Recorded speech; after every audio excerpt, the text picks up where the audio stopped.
Welcome back to Wrist Check Podcast. The gang is back together again. Episode 9.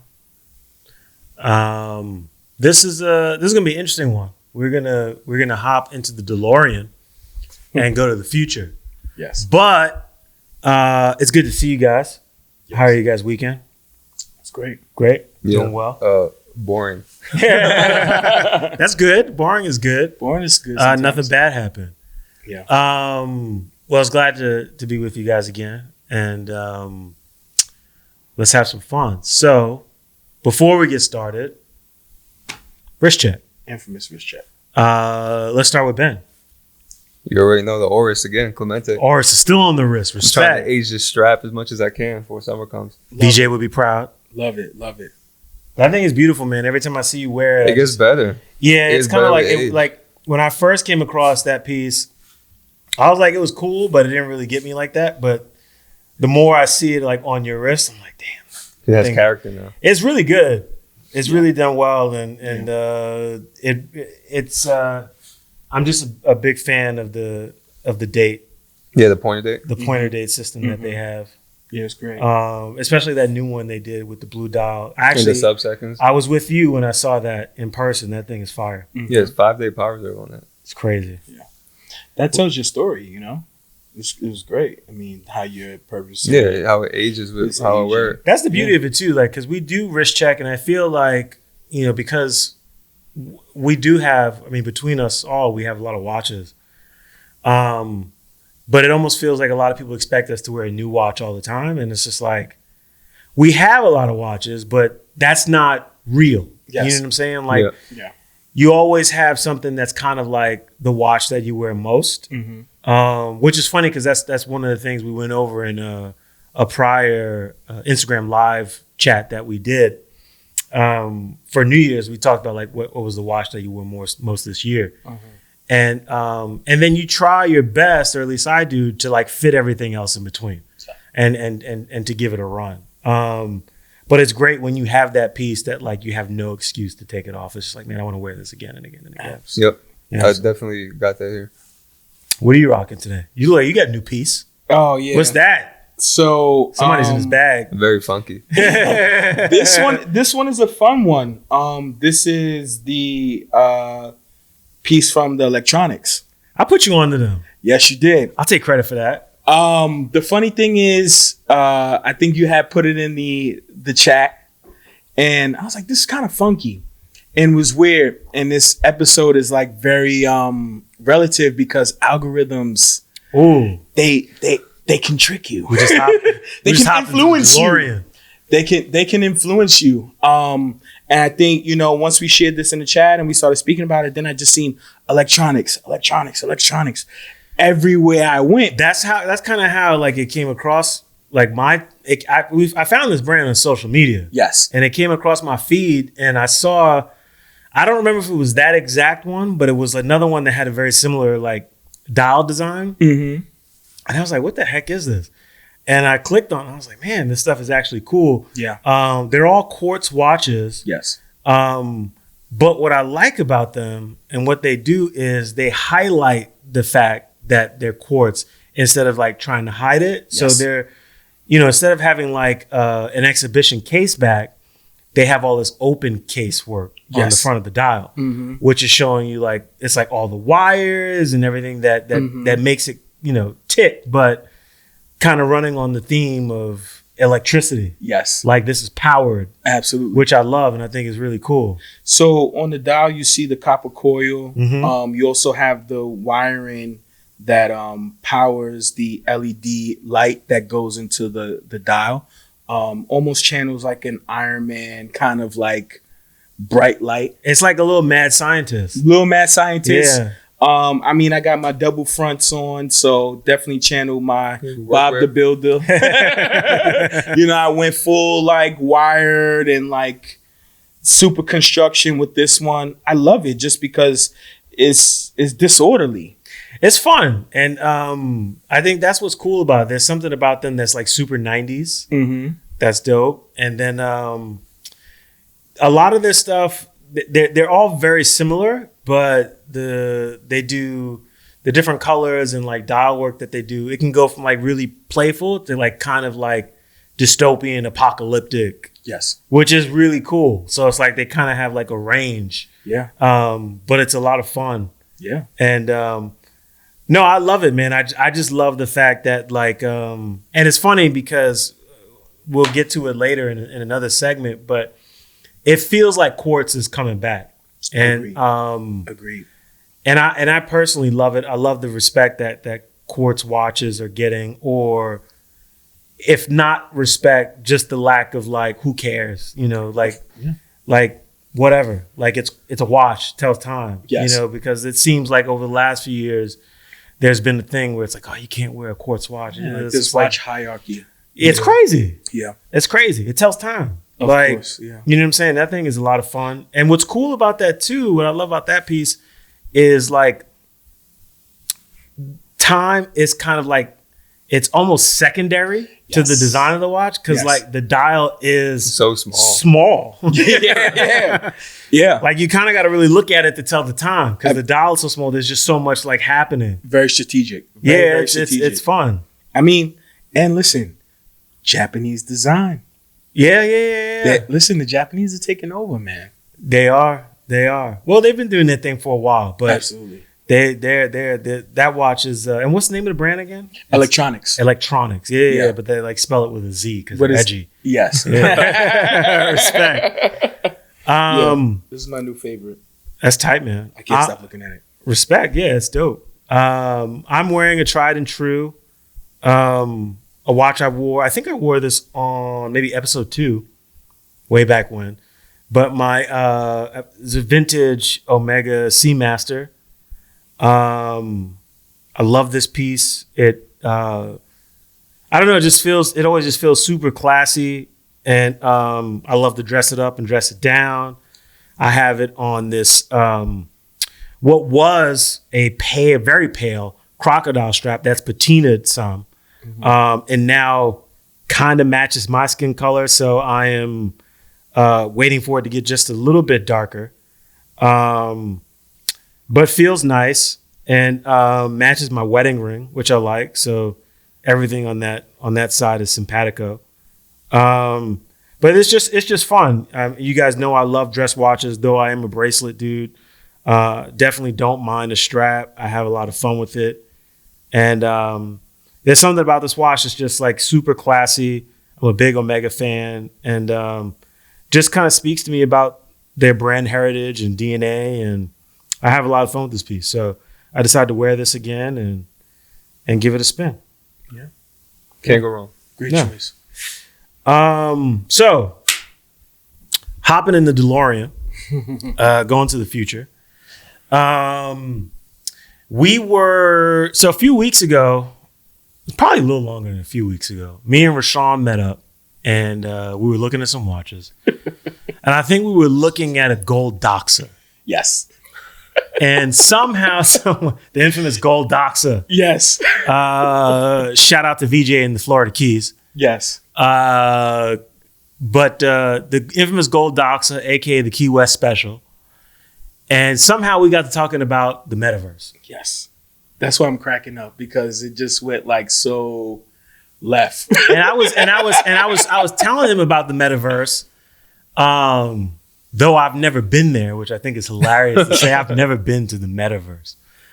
And I was telling him about it, and if you're tuning into the show and you've seen our prior episodes, you know I like to make predictions, and I'm on my soapbox and I'm telling him everything about the metaverse and what it's going to be, and sort of doing what I do and making a prediction about watches in the metaverse. Mm-hmm. And here we are, maybe a month or two later, and there was a post that went out on Hodinky's Instagram page, and I actually missed it. Someone screenshotted it and sent it to me, and it was a post they did of an NFT watch. And apparently, I didn't witness this, but apparently, what was told to me from the person who sent this to me, they got ripped apart in the comment section. They took it down. I went back to their website, and I'm not sure if the article was related to the post. I suspect that it was, but there was an article on their website about this guy named Jesus Calderon in Chicago who designs and sells NFT watches. So I read it, checked it out, and it really resonated with me because it sort of, I felt like it validated a lot of the things that we talked about in that conversation. Yes.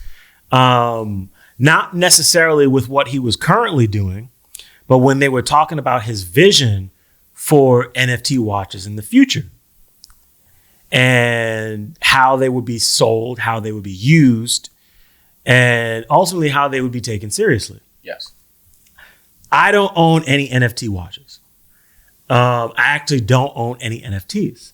I do invest in crypto because by now, like, I think, it's a proven fact you can make money doing it. Yeah. Yes. Right? Like, that's just what it is. Yes. I don't own any NFT watches. I don't know if I will, but I do take it very seriously. So this dude, Jesus Calderon, started this channel, if you will, on OpenSea. OpenSea is a platform where you can buy, sell, and trade NFTs. Should we talk about what an NFT is? I guess an NFT stands for non-fungible token. I'm not an expert in it in any way. What I understand is it is positioned as artwork that lives on a blockchain. What it's supposed to be is a digital signature of sorts on a blockchain that comes from someone whom the community views as someone reputable for creating value. Yes. And you can purchase whatever they're selling because there's a consensus that this person is a good person in that community and they generate value, and you can buy non-fungible tokens from these people that most hope will increase in value. Anyway, so he creates renderings of digital watches. He has a line of watches that he created called the Rodex. It's still funny every time. It's hilarious. Yes. And I'm not laughing to demean in any way Absolutely what this not. dude has created, because Absolutely I think not. what he's created is actually pretty incredible. Innovative. It's super innovative. But culturally, it is freaking hilarious. Oh, of course. Right? With where everything is going and where we're currently at. Yeah. So he created this algorithm that essentially designs watches, and then he comes in as sort of a curator and like changes the colors and the themes. But they're all virtual watches that are inspired by real watches. Yes. So he has the Rodex Bitmariner or the Rodex Daytona, and then other variations. And what's cool is that the renderings that he's created mirror sort of like real world aesthetics. So he's creates these digital images that are like short video clips, and the renderings play with light and materials. So the gold watches look really gold. The steel watches look really steel. They play with light in a particular way that kind of makes them look like they could be real. And then he does like other funky stuff and colors. But they're selling. Yes. Right. And he's created a number of watches to date. Most can be had for around $700 to $1,000. Yes. They're all being traded in Ethereum, which is one of the more popular cryptocurrencies today. What do you guys think about this? I think it's great. And I think, ironically, after our conversation, my mind was blown. Of course, like, trying to wrap my head around NFTs, the metaverse, and so many other technologies that's going on today. After our conversation, I think I met with with a specific brand. I won't mention the brand, but when I was speaking to it, and I was like, man, you guys need to get on this. Yeah. This guy looked at me like I had 6 heads, and I hope that, one day he sees this episode and understands, like, man, this dude probably wasn't off as many cocktails as I thought he was. And I was like, man, you need to get on this. I was like, I'm giving you the secret. Well, there is that kind of thing too. It's like, because it's still so early that it's like when you talk to people about like the metaverse or like cryptocurrency still, maybe less so cryptocurrency, you almost sound like a new convert. Yes. And then people are like, man, that dude is drinking he's the off Kool-Aid. Yeah, he's off his rocker. You're in Jonestown. Well, I mean, listen too, the funniest thing is, like we've said on the show all the time, and how, we're creating value, the perception of value now, how we're creating, these nuances and these new ideas, and how we're reinventing the wheel. We just was talking about this, X amount of weeks ago, and now it's like into fruition. Technology is moving so fast, and algorithms are kind of dictating how our life is kind of going in a specific course. It's almost a little scary. It is. It's kind of scary. I mean, it's just something that's like brand new and we're not used to. Mm-hmm. Now, what's interesting is, though, most of these watches, and people might be upset that I'm even calling them watches, because they're not. They're just digital images. They will be soon. They will be. Most of them can be had for $700 a gram, but some of them have sold for more than their real world counterparts. Yeah. Yes. So this one that we're looking at right now, which is the Rodex Demon Bitmariner, was actually offered as a gift or as a prize for another auction or something like that he did. And so there's a guy in the open sea who won this, and the community kind of gathered around it, thought this thing was great, and evaluated it, and he was offered upwards of $20,000. Yeah. For this digital watch. Yeah, about 22 grand. Yeah. Yeah, I think right now, and I checked it this morning. This morning, this thing was selling for $24,000 worth of Ethereum. Oof. As amazing as that is, this isn't even the most expensive one that they've sold to date. He recently sold one, I think earlier this week or the week before. The Daytona? The Rodex Daytona, which appears on like they all come on like a character's hand. So you get the watch, but you also get like the avatar.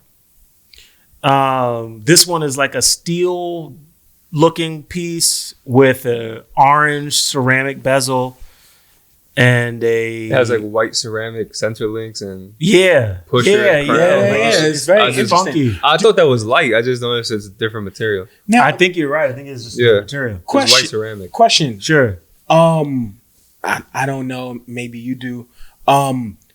It's on the avatar's wrist. Do you get is there like a full avatar? Not yet. So okay, all of that is coming. That's crazy. But this piece sold for $72,000 in Ethereum. Then we just spoke about. We were talking about. We were just talking about a John Mayer going for 72. We were talking about that, and the dude said, "Whatever, I use my coin. I use my coin." This right here is like, it's crazy. And so going back to what we were talking about, because it's funny, because before I even knew of this, we were talking about this like we got it. We understood what would happen. Yes. Right? Yes. In terms of what people are talking about with the metaverse. And So what this guy was saying, which rings true to some of the people I was talking to about the metaverse. The metaverse essentially at some point, right now it's a place that you go to via the Oculus or whatever goggles any of these other platforms are selling you to walk through or into it as a portal. But at some point, the metaverse is supposed to be on top of the real world in the sense that you might wear a pair of glasses that allows you to see things in the real world that aren't there. Because the via the glasses and program, the metaverse and the real world are interacting with one another. It's crazy. Sort of like the Tom Cruise movie, Minority Report. Yeah.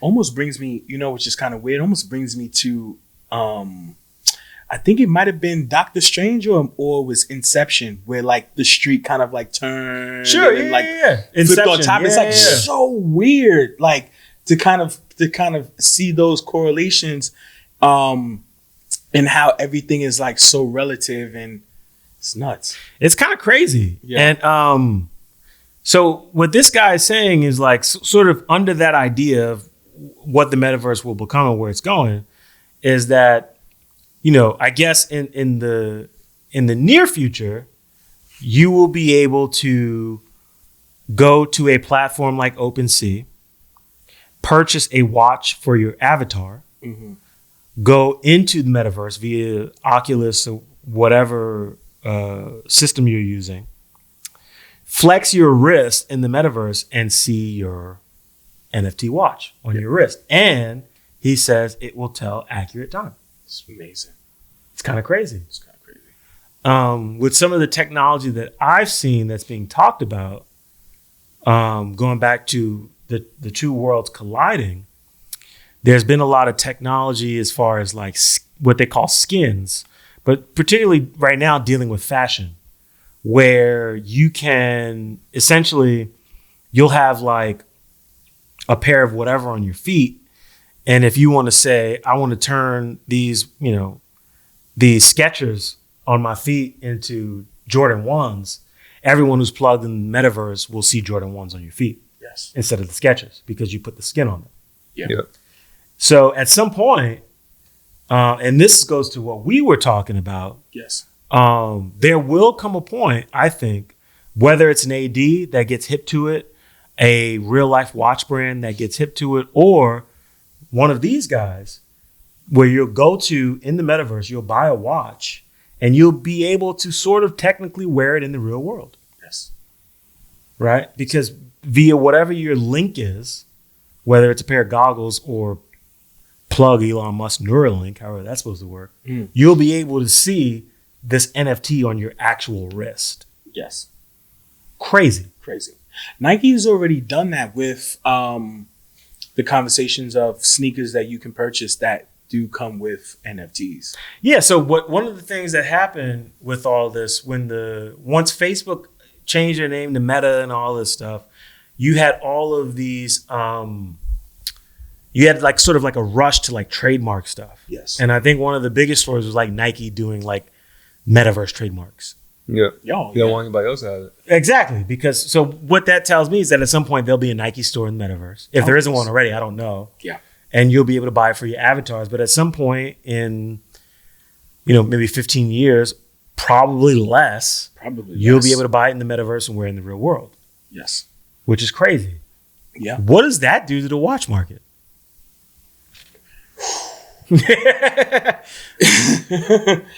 I mean, I don't know how many times I have to say it. Technology is, or the exchange of information is dictating how watches are being sold, traded, introduced, so on and so forth. Yeah. This puts the watch market on their heels, because not only you have to deal with the auctions, the secondary market, now you have to deal with virtual reality or an alternate world. Seriously. So like, like to your point, Perri, which we've probably spoken off camera, I don't know if we kind of hit this subject, is like eventually these innovators, or even like going back into when we were talking about Virgil, these innovators that are like kind of stamping their flag and leading the charge and leading these trends and starting, what is going to be the imminent future. They got to get with the program. They got to give the program, and they're going to be left behind. Yeah. What I will say is, and what I thought was interesting in the article was they asked this guy, Jesus, which is kind of crazy. His name is Jesus. He's creating this whole new world. I'm not going to get into that. Oh, man. Don't go Black Mirror. I'm saying Calderon. What's kind of crazy is that they asked him, they was like, are you like a real watch guy? And he's like, yeah, I love watches. Yes. Like I love watches. And I forget which piece it was, but this whole project started out of a passion for NFTs and the metaverse and cryptocurrency. Yeah. But ultimately he's like, I'm trying to raise funds to buy a watch I want. I know he wears a Belova. Like that's his like. So there's another watch that he wants. It's a luxury timepiece. Is it a turquoise OP41? It's definitely not. Great. Shot fired. It's not, but you sure it's not the watch of the year? Yeah, no, it wasn't that. It was another timepiece, and I can find it, that he wanted. And I just thought that was funny. It was like this dude is hawking virtual watches to buy a real one. Yes. I think that's what's going to happen, though. I think the watch industry is only going to benefit from it because someone's just like, let's say what people are speculating is going to happen happens, and they get this NFT watch, and then you can see it in the real world on their wrist. Someone's going to say, that's not real. I'm going to go get the real one. Sure, I can see that. But then but you know what? I'm not going to lie. I think I like that. I like that idea because then it also takes the pressure off, let's say, a Rolex that is, struggling to meet that demand. This kind of alleviates a little bit of that and takes the pressure off these guys to where they can go back to what they love. I think that happens, though. I agree with both of you. Yes. And I know that's like not the thing to say. Everyone hates the person that agrees with both people. But I think it's a combination of both things that's going to happen. Yes. To your point, yes. I think people are going to be like, that's not real. Like, here's the real thing. Yes. And then I think to your point, the greater point at large, this is the future. This is how it's going to be done. Yes. What I think happens in the middle is at some point, I don't know when, I don't even think I could predict, watch companies like a Rolex, like a Patek, say, we're going to do NFT watches. And then it changes the conversation, right? Because then a Rolex goes from producing 1 million watches a year to 2 million watches a year. They say we make 1 million watches in the real world, but we make another 1 million in the metaverse. Yes. And it's the same price. You know what is so weird? I was gonna say the only way that works is if it's limited. Exactly. Yeah, the only way it works is if it's limited. It's so funny that we talk about this, and I'm almost like, it's blowing my mind. It's happening. Because if I was Rolex, that's what I would do. So remember when we had that conversation about Rolex? I don't know where we were. We definitely were like outside of something, and we were just talking, and we was like, man, how is this ever going to change with Rolex? And you were like, well, they have to produce more watches. And we were like, well, how are they going to produce more watches? Now this is the how. This is the how. This is the how for everybody because the cost of production is far less.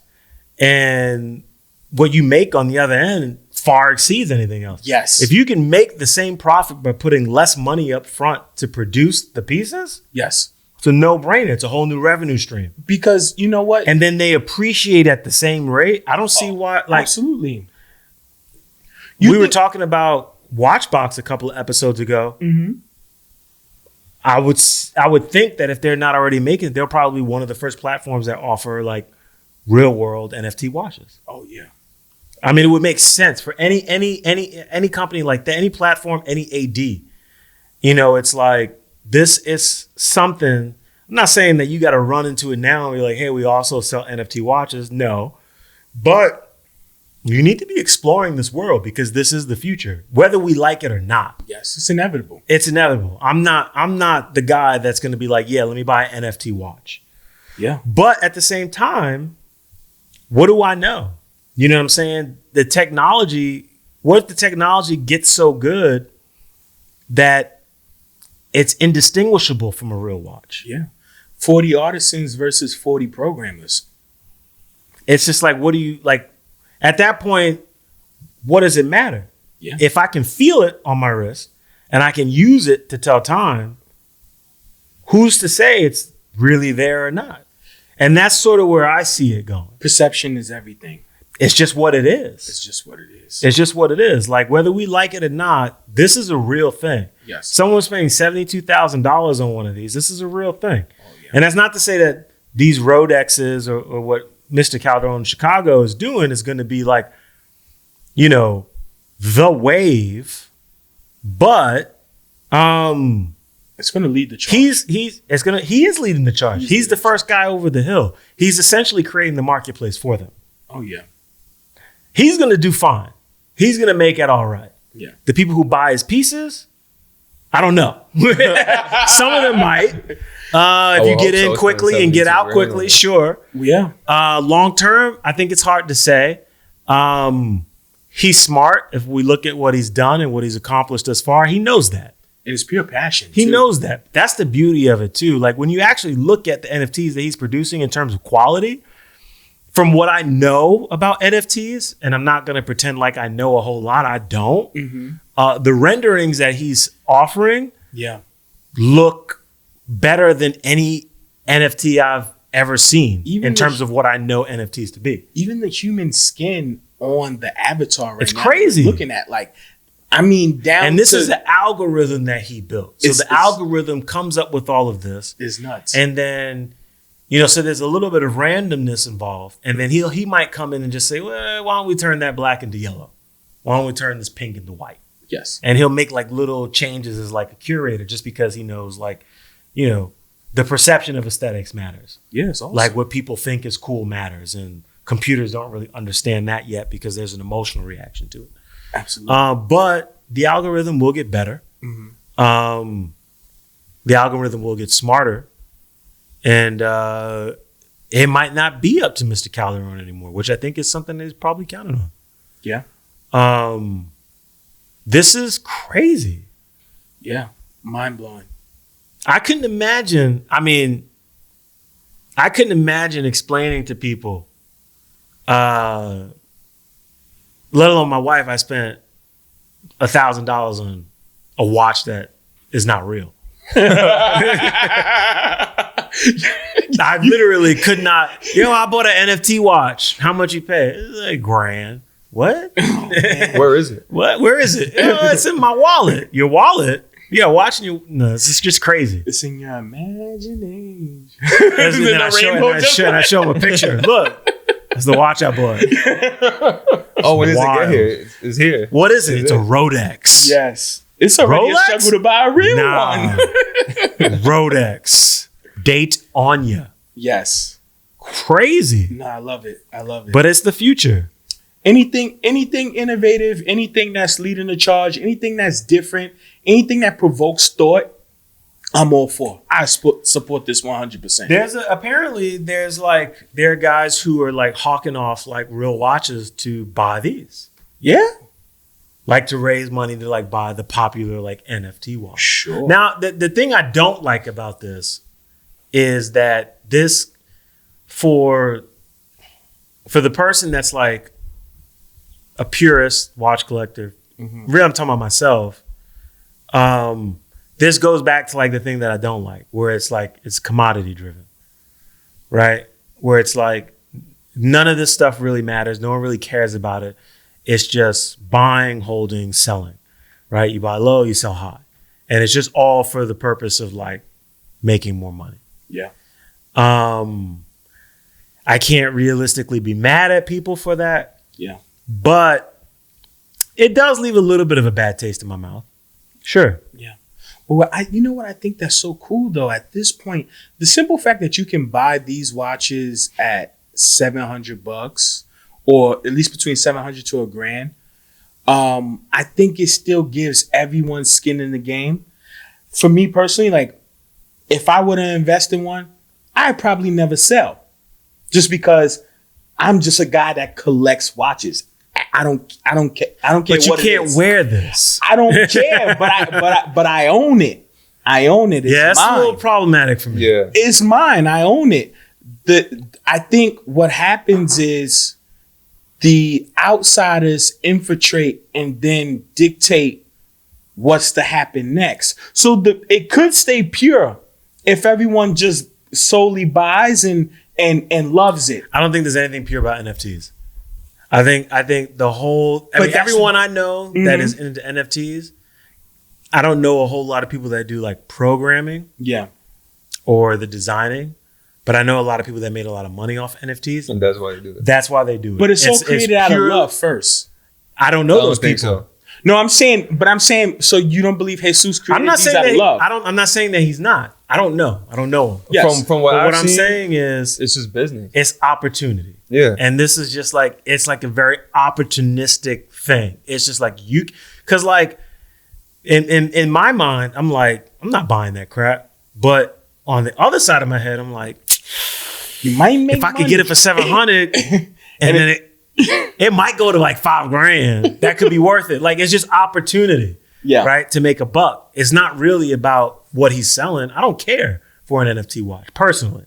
And again, not to demean anything that this gentleman has created, because I do think there's something to be said for the effort, time, and artistry that went into this. I mean, he just created something that we knew was going to happen, but he was the guy to do it. And I think that's incredible.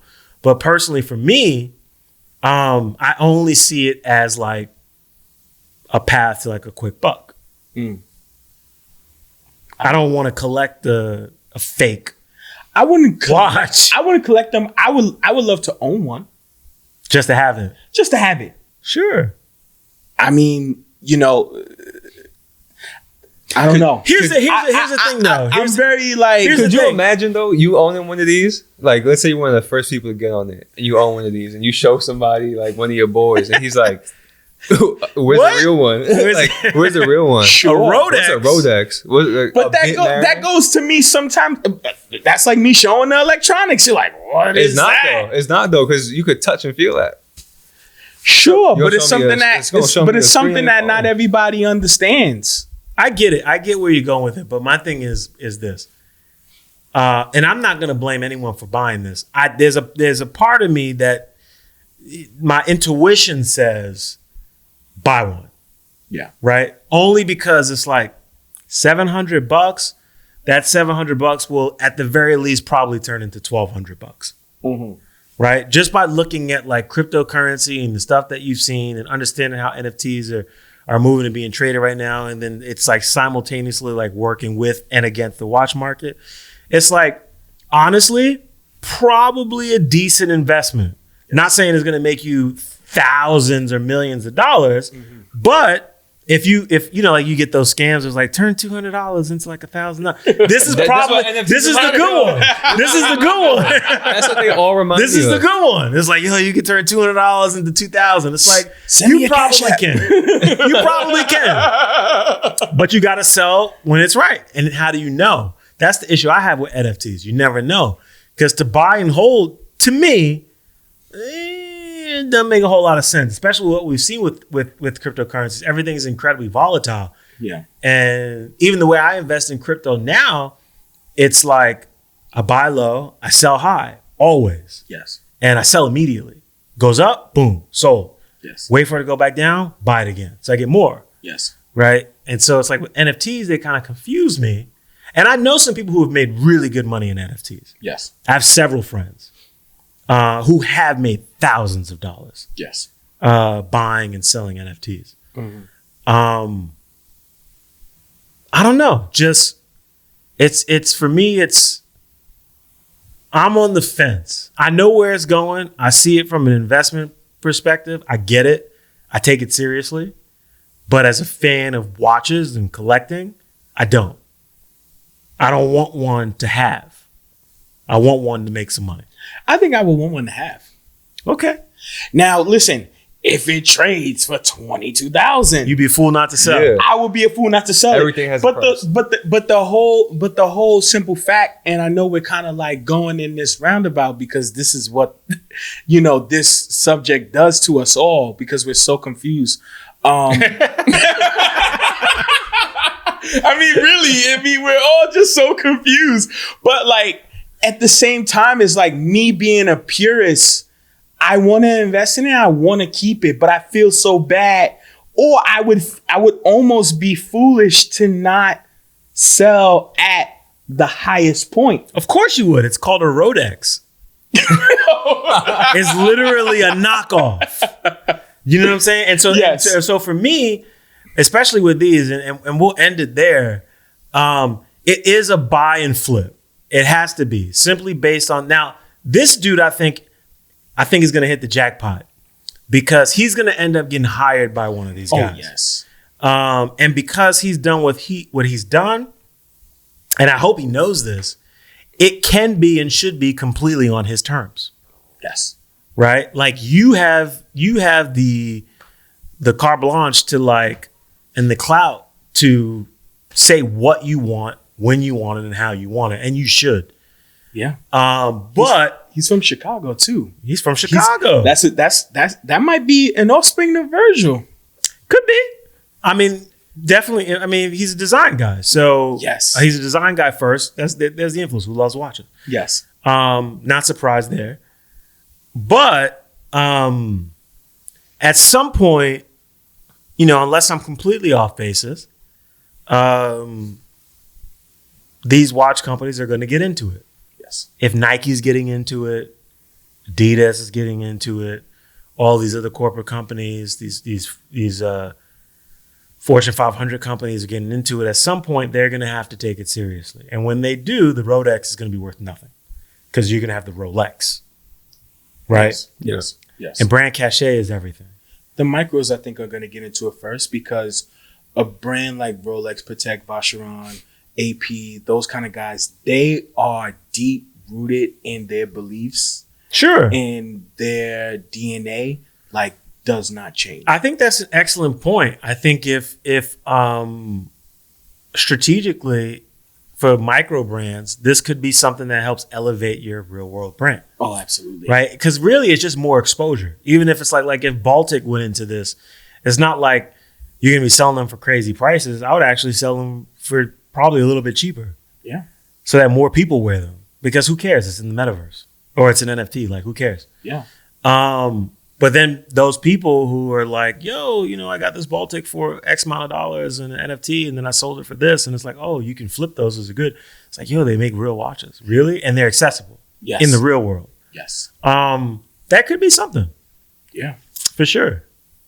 I think you foreseen more than you thought you you said, I can't foresee the future. Listen, then you speak I'm not going to say I'm Nostradamus. But I'm pretty close to Nostradamus.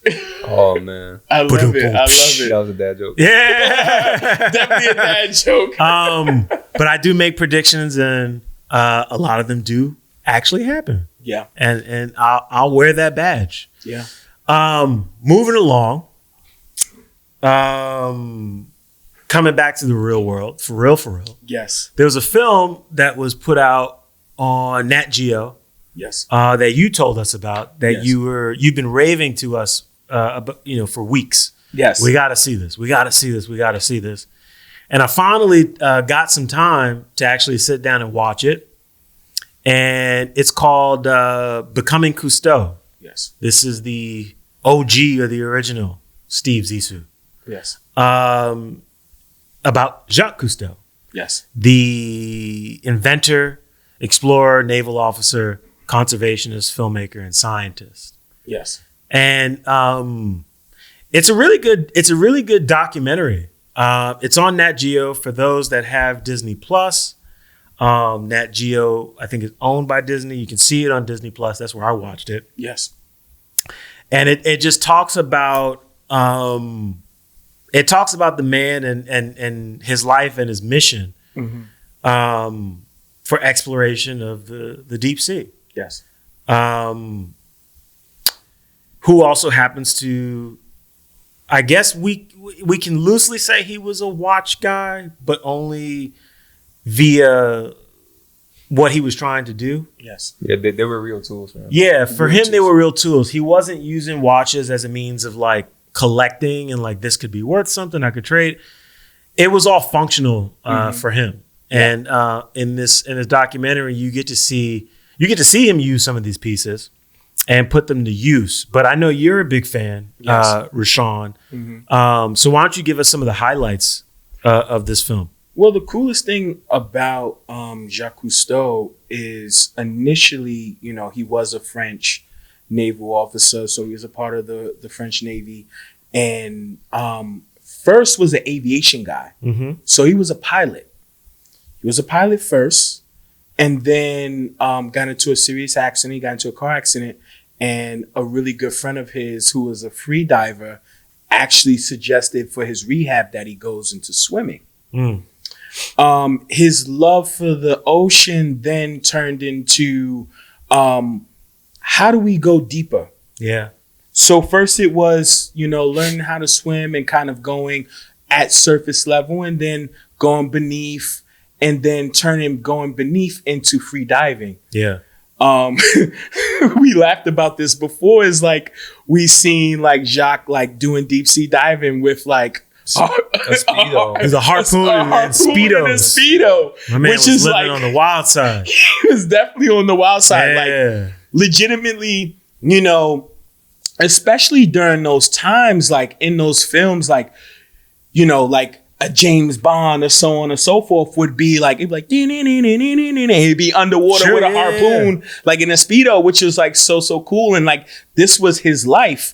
And kind of going from an unexpected turning his injury into a passion, he went from becoming an enthusiast to an innovator and a scientist. An actual inventor. Yeah. So he did create the Aqualung, in which, it was a tool used for him to actually go, to depths that no one has ever been able to achieve. And for those that don't know, most people would recognize an aqualung, but might not be familiar with the term. The aqualung is the tank that divers carry, that they breathe oxygen out of. Till this day. Yeah. Till this day. Him kind of spearheading that, also inventing a lot of other tools that have even gone even deeper than the aqualung has, is really, really cool. Just from him taking his love for deep sea excavation and then kind of turning into this pop star. Yeah, he really did become a pop star. He became a pop star, and that wasn't by choice. It was more by popular demand. Yeah. Most of the deep sea films that you've seen, 9 times out of 10 during that time was probably filmed by Jacques Cousteau himself. Yeah, he did his own films. He was very serious about marine conservation. Yes. So much from him being, this inventor to a pop star, and then turning back around and going into philanthropy and creating the Alaskan Treaty. Because throughout the film, because he was kind of one of the deep sea enthusiasts, there were oil companies that were actually hiring him to go and do these deep sea depths and find oil. And it wasn't until he figured out that we're actually doing more harm to the environment than we're doing to these companies and making them millions of dollars. Right. Which was so cool to kind of go ahead and kind of be the father of his own destruction. Yeah.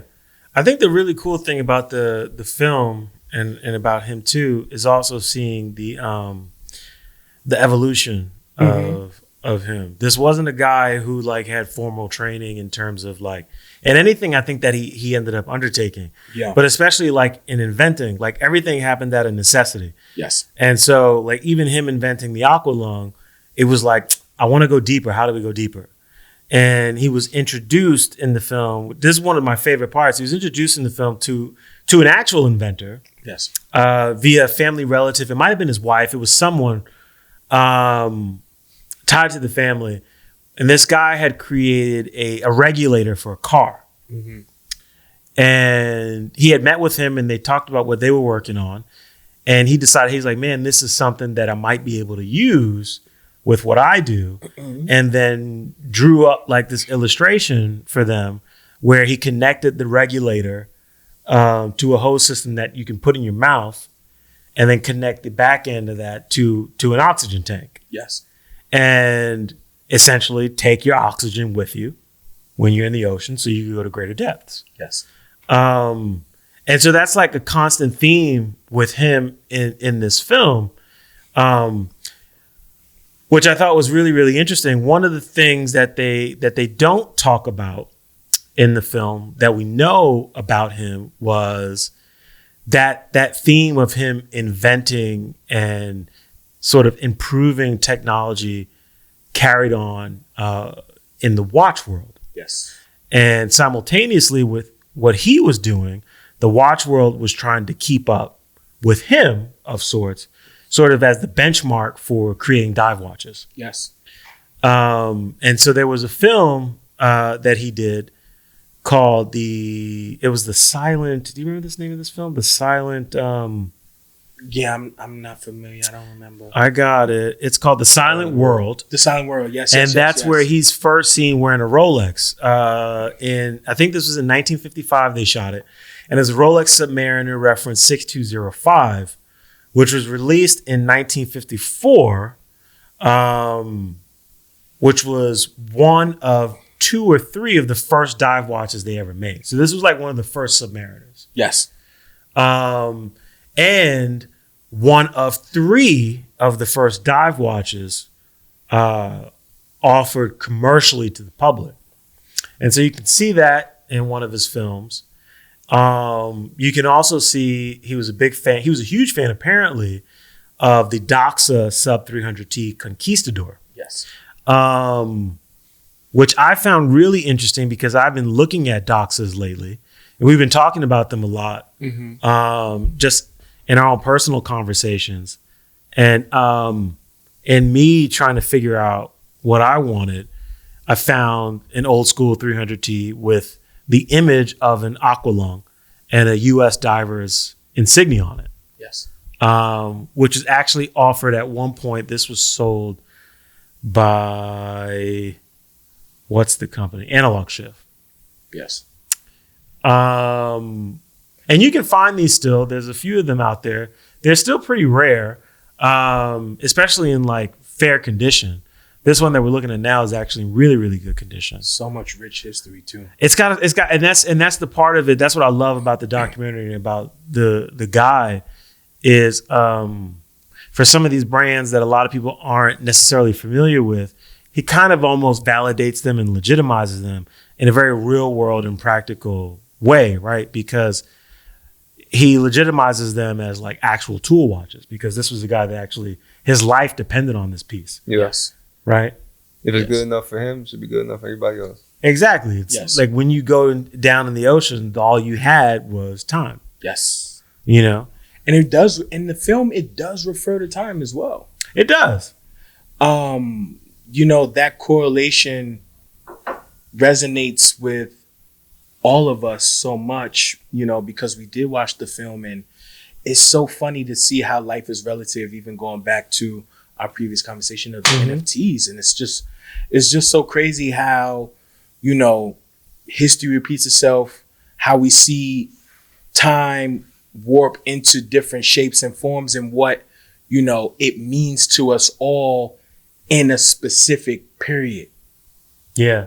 It's crazy. I think that's for me, that's like the beauty of watch collecting. And that's why I love it so much. And I definitely see all the things that you said with this film. I think a lot of those same sentiments like resonated with me, because when I collect watches, there are all these different factors I'm taking into consideration. But ultimately, like for me, it comes down to provenance. Yes. Right? It's like history, association, cultural significance, design and aesthetics, practicality, function, more so than like demand. Yes. Like I don't necessarily want to watch this because a lot of people have it. Yes. Or with anything that I actually enjoy. You know, I want it because it's like, as a person who likes collecting things, that's the one to have. Yes, absolutely. Like that's the one that like Absolutely. you should have, and here are all the reasons why you should have this in your collection. And the documentary kind of validated that for me just by learning more about the man. Yes. And so I thought it was great. He's also responsible. Apparently his team were really big fans of the Blancpain 50 Fathoms, which I'm a huge fan of. I think it's one of the best dive watches ever designed. You referred to it as well, too, in a previous episode. We've talked about that watch before. Yeah. I think when I was talking about my Zodiac, because it was the 1953 World Fair, that was the release, or at least the showcase, for the two first commercially offered dive watches, which were the Zodiac, Super Seawolf, and then the 50 Fathoms. Yes. In 1954 is when Rolex made their Submariner debut. Yes. But so much history.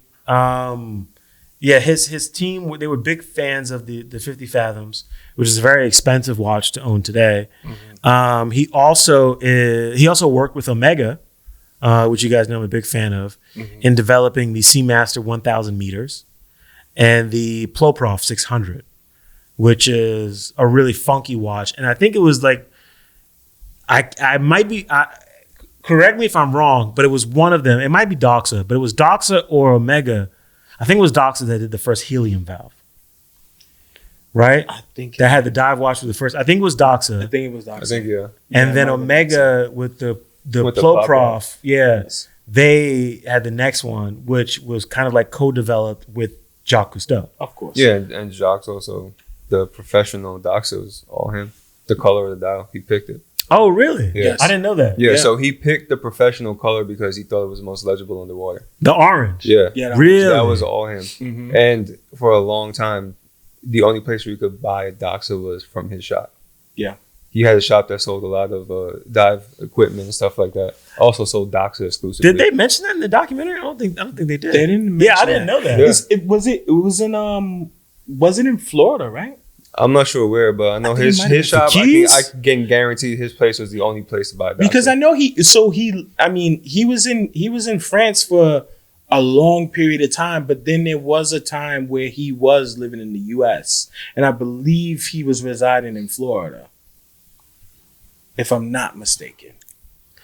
I didn't know he actually had a shop that he sold watches out of. That's, well, that's awesome. He sold Doxas, a bunch of them, I'll tell you that much. Makes me want a Doxa. I feel like now I know, you know. That's why the orange dial is called a professional. That's what he wore professionally diving. Makes so much sense. He named it, picked the color, everything. Legend. Yeah. He also was famous for wearing one of my favorite dive watches, the Aquastar Deep Star. Which I'm a huge fan of. I think it's just a really cool looking chronograph watch. But ultimately, I enjoyed the film. I thought it was great. It was cool to really learn about the man behind all of this rich history and these watch pieces that we love so much. Yeah. So shout out to you. Definitely a great suggestion. And thank you. I encourage anyone watching to check it out. Again, you can see it on Disney Plus via Nat Geo, Becoming Cousteau. And if you've seen the Wes Anderson film, Steve Zissou is actually, the character was influenced and does reference Jacques Cousteau. He is based off of him. Yes. So if you are a fan, I would definitely check that out because it is cool to see him wear his chambray with the red beanie all throughout the film. With his little yellow submarine. Yo, you know what's so funny? They talk about that in the film too. They're like, who is this guy with his little red beanie? With his red beanie. So stylish. So stylish. Oh man. Yeah, that was great. His influence still lives today. 100%. Next and last, a segment we haven't done in a little bit, but I always like to do every now and again just to see where you guys are at and what's happening. Watches on our radar. I'm going to start with you, Rashawn, because I know your selection. Yes. And it couldn't be more appropriate for the conversation that we just left. Yes. So why don't you take this one? So my watch on the radar is the Diver Sub 300T from Doxa, the Caribbean dial. I love it. Just the navy and how it contrasts against that professional orange is so cool. I have to give a shout out to my boy Ramil. Ramil has like every Doxa they released, right? This dude legitimately has about 9 Doxas. I'm not mad at them, man. They make really good dive watches. Like all of their stuff is really cool. And we talked about this last time because I was considering getting one for my birthday. I'm glad I didn't pop off on the one I was going to, because actually after watching the Becoming Cousteau film, I feel like my first has to be a sub 300T. Yes. It's funny too, because when you were referring to just like guys that love Doxa or at least own a Doxa, I'll tell you this. I don't think I've met a person that if they have more than one Doxa, they own 2. They probably own several. It's definitely a brand that you can get, because if we're really being honest in terms of value, they're pretty inexpensive. Very inexpensive. And it's not to say that they're cheap. They're not cheap, but like, so the sub 300 retails for, what is it? Again, it's like $1850. $1850? Yeah, like $1875. $1850, $1875. $1875? Yeah. I mean, that's like, for the value that you're getting, the history, that's pretty incredible. I've seen this dive piece. watch for $2K. I mean, it's awesome, no-brainer. and it's like a legitimate dive watch. Like this thing bangs. It's purposed. It's like a dope robust. piece. I mean, it's worn by the most famous free diver ever. Yeah. The fact that he actually worn this professionally, I mean, it just makes it more special. It makes it more special. It makes it more special. The Caribbean dial for me just speaks the most. Being a New Yorker, it's got that Yankee blue. That Yankee blue, the Knicks orange. I mean, you know, I feel like Spike at the, you know, sitting courtside, man. Like, sure, I'm ready to throw my jersey on the floor. Yeah, or get on the floor and take pictures of Steph Curry. Spike my jersey on the floor. Shout out to flip Spike. out. Shout out to Spike, man. Like, this is my inner New York City. This is me. Screams me. It's a dope piece. I'm a big fan. Yeah. I definitely will own one at some point. It's fire, man. I love it. I think this is, and it's funny because when we were together and we were looking at Doxas, I think I was looking at the 600. Yes. But I kept going back to the 300. I was like, because the dial is so, it's a wide watch. I think, what's the millimeter size? It's like a 39, 40? No, it's actually 42. 42, Yeah. but the dial is small. Yes.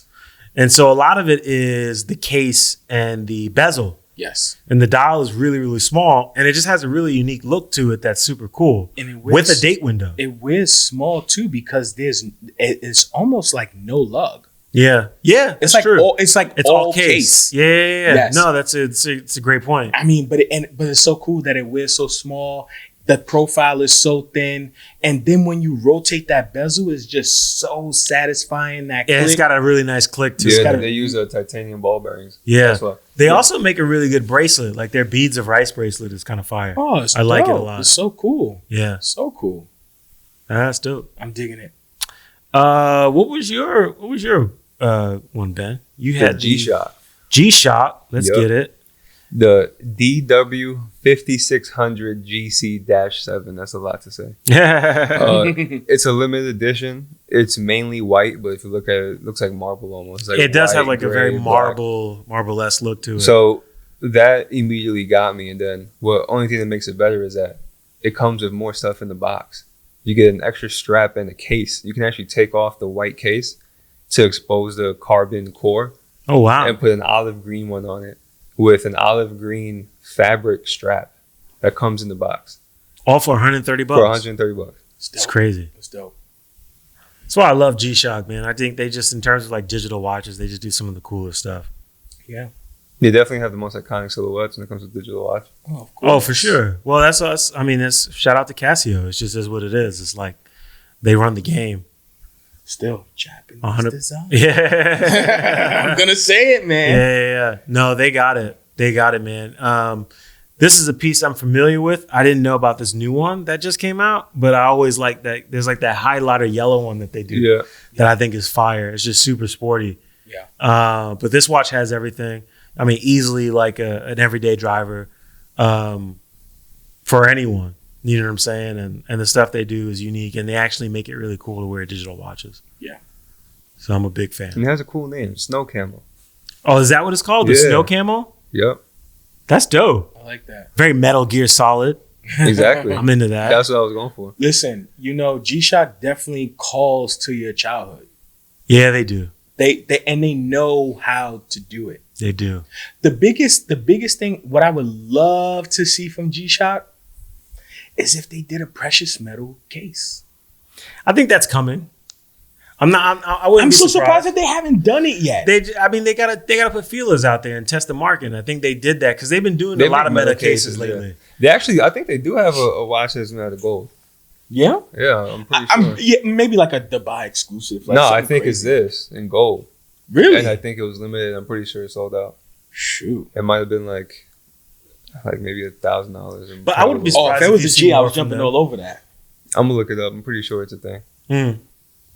Yeah. I mean, for the DW5600, I could see that like being. It's It's a a good thin piece. I profile, think that's too. cool too. Is that like here's like G-Shock is a brand that has like several iconic silhouettes. Yes. Which I don't think is a conversation that most people have, like how iconic G-Shocks are. Oh yeah. But I'm a fan. I love this stuff. I mean, I own one. You own a few. G-Shocks? Yes. I own a few? Yeah. Don't you have like? I have two. Wow. I have two. Did you have like more? So the thing is, like in my childhood, I've had so many G-Shocks, but they've always like, I didn't appreciate them when I had them up until recently. They were the pieces that it's like, I'd let a friend borrow, never get it back kind of thing, or like they just wound up wherever. But today I know better. So not happening. Hold them tight. You guys know how much I love vintage. And I'm always scouring for vintage watches. Though I know I shouldn't, because long term it's just a money pit. Because at some point you got to get it serviced. And then they have a whole host of issues. But here's one that wouldn't, because it is a quartz vintage watch. Nice. And it feels like, we talked about this before, it feels like quartz is on the come up again, and that like quartz is actually moving to a place where it's really cool. Yes. And this is a watch I've been familiar with, but I really started researching over the last couple of weeks. And it's an Omega piece. You guys know how much I love Omega. But it's the 120 Seamaster. It's called the Recife. This was released in 1985. Recife, and I hope I'm pronouncing that correctly, is Portuguese for reef, as in coral reef. So this is a dive watch. So it's a quartz dive watch that Omega released in the mid-'80s. It looks like it's made of titanium, but it's not. It's just oxidized steel.